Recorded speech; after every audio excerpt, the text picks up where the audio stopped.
Hello বন্ধুরা, এইরকম একটা হেয়ার যার হেয়ারে কোনো রকম কেমিক্যাল ইউজ করা নেই, যেরকম কালার কিংবা হেনা, তো রেজাল্ট তো ভালো আসবেই। কিন্তু আগের বছরে যেহেতু আমরা করেছিলাম হেয়ারে, তো নিচের দিকে একটু স্প্লিটেন্স চলে এসছে আর একটু ড্রাইনেস আছে।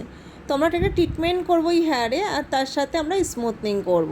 দেখো কতটা হেয়ারটা গ্রোথ হয়েছে, অনেকটাই চুলটা গ্রোথ হয়েছে, আর নিচের দিক থেকেও অনেকটাই গ্রোথ হয়েছে, পুরো কার্লি চলে এসছে।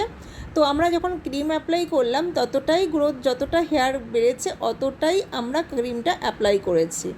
আর অ্যাপ্লাই করার পরে আমরা কিন্তু বেশিক্ষণ রাখিও নি হেয়ারে ক্রিমটা, কারণ তাড়াতাড়ি করে ওয়াশ করতে হবে, তারপরে আমাদের চলে আসবে বোটক্স ট্রিটমেন্ট।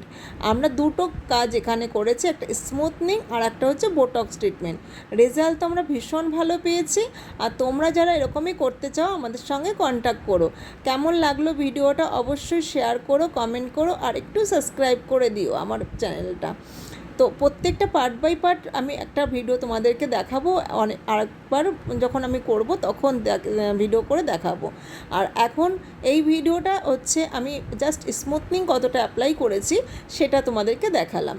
রেজাল্ট খুবই ভালো এসছে, শাইনিংও খুব ভালো এসছে, একদম সফটও হয়ে গেছে হেয়ার। আমার ক্লায়েন্ট তো ভীষণ খুশি, কারণ হেয়ারে নিচেটা অনেকটা ড্রাই হয়ে গেছিলো। তো রেজাল্ট দেখো তোমাদের কেমন লেগেছে অবশ্যই আমাকে একটু কমেন্ট করে বলো। স্মুথ হয়ে পড়ে যাচ্ছে। আর একটু নিচে দিয়ে এই অঞ্জলি মুখটা সরা।